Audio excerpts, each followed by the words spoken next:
Hi everyone, welcome back to the HUBient channel. This is Stella Bella. So this week I'm back with another video on the topic of mindset and how to have a successful mindset so that you can set yourself up for actual success in your life.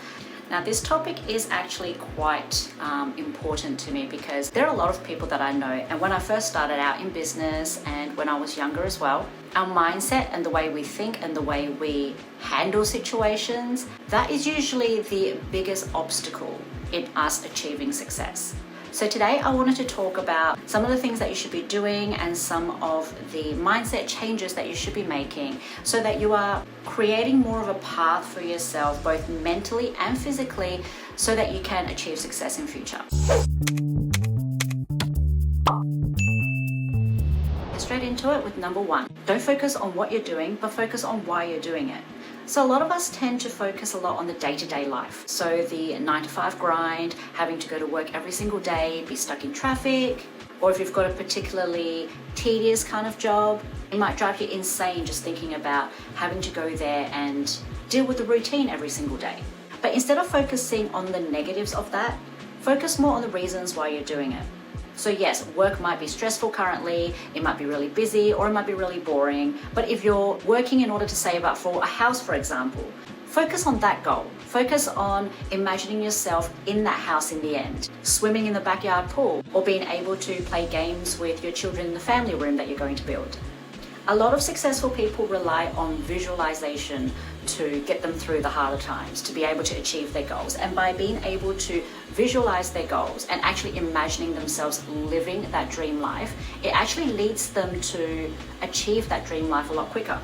A lot of the times it's because when your mind is so focused on that goal at the end, you will find ways to get to that goal, no matter how long it takes, no matter how hard the journey is. But if you're just focusing on what you're doing currently and not really thinking about the goal, and you're just focusing on working to get to the weekend or watching the clock and waiting for it to reach 5 o'clock so that you can get off work, those little short-term goals that you're aiming for could actually be detrimental to you reaching that final goal because you're not looking at the bigger picture. You're only focusing really on the now instead of thinking about what you can do to get to your destination quicker. If you're not happy with the way your life is currently, what can you change about it in order to reach your goals? Because that's ultimately why you're doing what you're doing, is because you're trying to achieve your dream. So identify the dream, focus on that, and the rest will fall into place.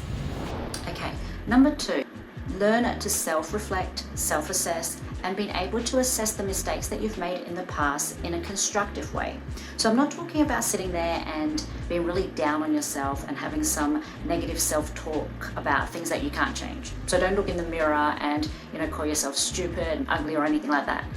This is about being able to look at your past, the actions that you've taken, mistakes that you've made, and being able to face it so that you can accurately assess where things might have gone wrong. Learn those lessons so that you don't make the same mistakes again.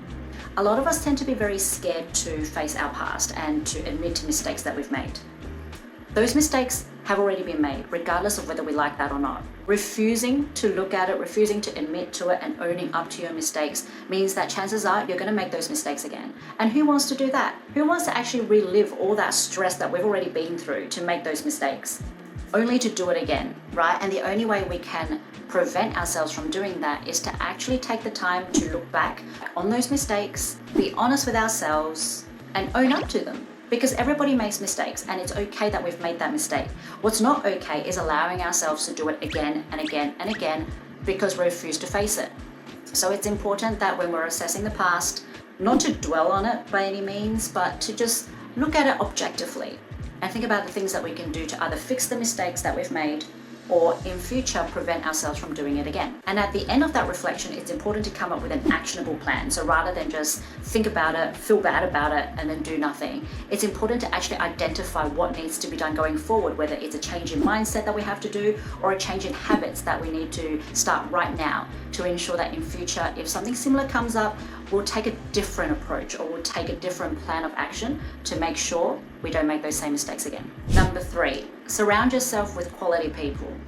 Now there's a saying that is similar to you are the average of the 5 people that are closest to you, which means that the people that you choose to hang around, your tribe, your circle, the people who are closest to you, that are influencing you every day, whether it's consciously or subconsciously, Basically, you are the average of those 5 people, those 5 people's worth of ethics, personalities, goals, motivations, education, intelligence. Now, we may not want to admit it that we're so easily influenced by the people around us, but it's true. If you are surrounding yourself with successful, inspirational, motivated entrepreneurs, or even people with just a lot of drive, they may not need to be successful yet, but they are so motivated and driven and professional, and every single day they're just striving to be the best person that they can be, striving towards achieving their goals. Naturally, you're going to be affected by that. Subconsciously, you're going to strive harder to reach your goals. Your goals may even change a little bit so that it's more in line with their goals, just because you're influenced by those that are around you. Especially if you're a younger person or someone who hasn't quite built their own set of ethics and goals and integrity just yet, you will be very influenced by those around you. Now, on the flip side, if you were to surround yourself with people who are demotivated, lazy, careless, have no goals to speak of, or they do have goals but they're lazy to go and achieve them, or their goals are very short term and very superficial, chances are that's the way you'll be as well. And those of you who may say that you don't have a choice, that these people who are around you have been with you for a long time, you always have a choice. You always have a choice of where you are in life, where you want to be, and what you're doing to keep yourself in the situation or to change that situation. The only thing that's stopping you from doing that is you. And that's not to say that you should be ditching them just because they're not on the same level as you, or they don't think the same as you. Not at all. You can still be friends with the friends that you have. But this is more about changing that circle and allowing more of those more positive external influences to come into your circle. And chances are, if you introduce more higher quality people, more inspirational, more successful, motivated people into your circle, they will not only help to pull you up, but they'll also pull up the other people in your life that were once not so motivated themselves. Number 4, spend more time working on your mental and internal strength and health over just the physical side. Now, that's not to say physical health is not important. Of course it's important. But most of us place focus on the physical health. We go to the gym, we work out, we train, mostly because that's the results that you can visually see and other people can visually see. The majority of successful people can tell you that in order to become successful, they needed to be resilient, they needed to be educated, intelligent, have emotional intelligence, have self-control, discipline, and an inner strength. All of that comes from the mind. It comes from the mental and emotional and internal side of us. Not very many people, unless you're in the fitness industry, not very many people attribute their success to their six-pack or how big their biceps are, right? So spend more time focusing on and placing weight on the importance of your mental health, the importance of growing your mindset, the importance of educating yourself, activating those neurons, rather than focusing on the aesthetics of your muscles or your booty. Because at the end of the day, if you want to have a successful life, if you want to build a successful business or lifestyle, it all starts with here. And you need to build it strong enough so that in any fight, mentally or emotionally, it won't get knocked down easily. Number 5, stop wasting your time, your energy, and your resources trying to impress people that are not worth impressing. Technically, you shouldn't really focus on what other people think of you anyway. You should be doing things that are in line with your goals. You should be doing your research. And if you're comparing, you should be comparing your achievements today to the achievements that you had yesterday, right? That's the only way we should be measuring ourselves. But if you are going to compare yourself to somebody who you aspire to be. A lot of people these days spend a lot of their time working towards a goal for the sake of competing with somebody else. For example, they might work towards buying a really fancy car just because someone they know has a fancy car and they want a car that's better. Do they need a fancy car? Do they need a car that's better? No. The whole point of a car is to get you from point A to point B. But they'll feel the need to spend all of their money, work extremely hard just to one-up their friend or their peers. Chances are your peers and your friends are busy living their own lives and trying to achieve their dreams in their way and not really paying attention to the things that you're buying to impress them. But even if they are impressed, what does that mean for you? It means you spend a lot of money for that moment of their appreciation, for that 5 minutes where they're impressed by you, and that's it. Then your next step is to strive for more acknowledgement from them. How long do you continue to work hard to impress them? If you had spent all of that time and energy and money and efforts into building a successful career, into building a business for your own success, or just building a successful future for yourself without considering whether or not you'll impress somebody else.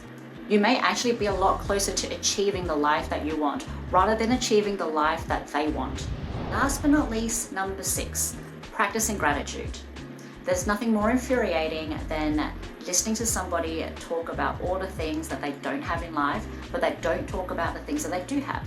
There's no appreciation of the things that they've already worked hard for and achieved. They just focus on the things that they haven't achieved yet. Now, of course, most of us are focused on our goals. Our goals are something that we haven't achieved yet, so we're always talking about the things that we need to do in order to achieve those goals. The things that we haven't done, the things that we don't have. Because obviously once we have the thing, it's no longer a factor, it's no longer important. But it is important to actually be grateful for the things that you have, grateful for the work that you've already done and the achievements that you've already made.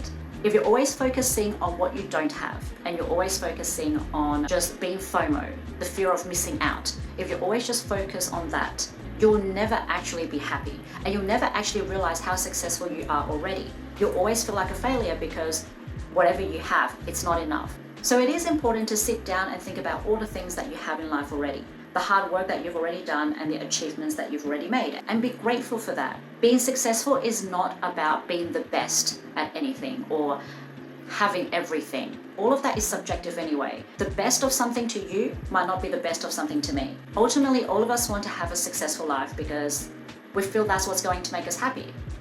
Ultimately, our goal is just to be happy in life and be satisfied. And if you are never grateful for the things that you have already, you'll never be happy, which means you'll never be successful. All right, that's pretty much it. 6 ways to help you to develop a more successful mindset in order to create a more successful life in future. I hope today's tips helped.